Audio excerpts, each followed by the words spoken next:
morning, everyone. Welcome back to Green Bay Classics YouTube. Jordan here. I am out in the shop today. I got a little bit of a story for you, and we got some projects. Mainly focused on the 1979 Pontiac Firebird. And I'll also let you know how this, who knows how old, spark plug screwed me on a deal just this week. So I'll let you know that, and we'll tackle some projects. So thank you so much for watching. Please remember to subscribe, like, and share with all your friends. That bell notification lets you know when I post. Thank you so much.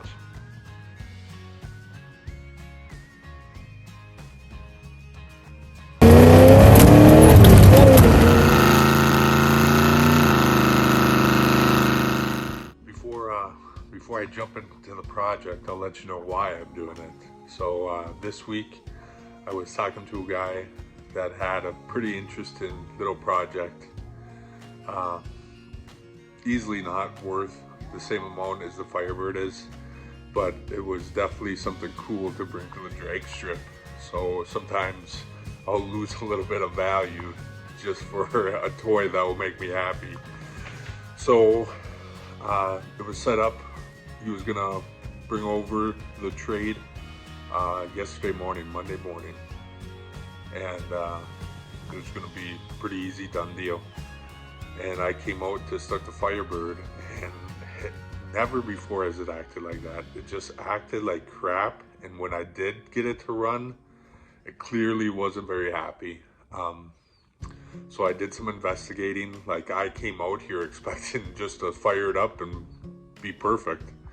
So I came out here and took a look at things. I couldn't figure it out, and finally I went around and I touched each of the headers, and all of them were hot except number one. And just so happens that the spark plug I've been dicking with this whole time has been spark plug 1. So this bad boy right here, with, you see the brown, burnt up, old, crusty. I must have folded out bad, and she just didn't want to happen anymore. So that guy came over.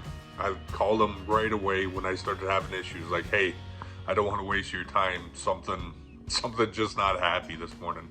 So he still decided to come, which I appreciate. I was able to check out the trade. He was able to check out the Firebird. But obviously with it not running very good, like, the deal just dropped there, and I don't blame him whatsoever. I would have done the same exact thing.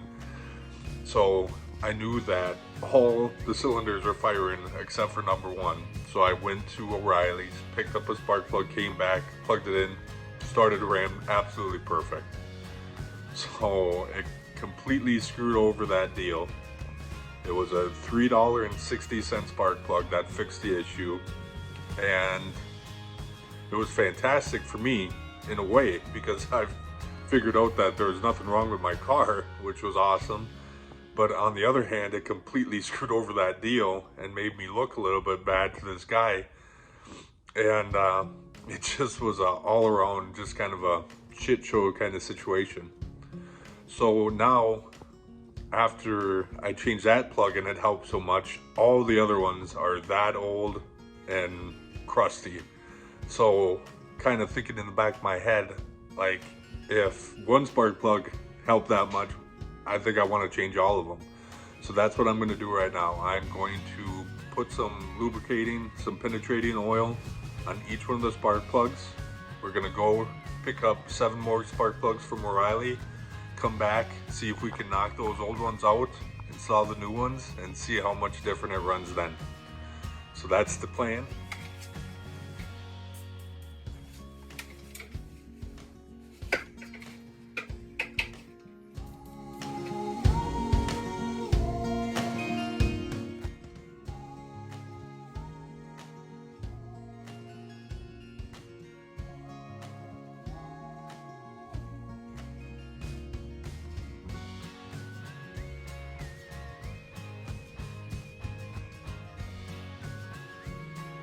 Okay everyone, I just did the spark plugs. I did 7 new ones today, the 8th one I did yesterday. So 8 new spark plugs, wires back on, and we'll see if that makes any difference. When I took those spark plugs out, they were nasty and old, so I mean, I kind of expect something cool, but you never know. Might blow up. So take a look. Pumped a couple times.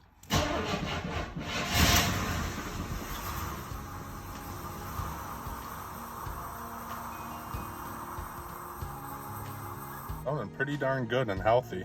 Like it where it's going. These are the spark plugs that we just took out. Some of the same burning and nasty marks as the one that I took out of number 1 yesterday. Those are the tools that I used to do the job. Little lubricant to loosen them up. Spark plug wrench and just a regular socket. But yeah, I think this is gonna help us out a big time.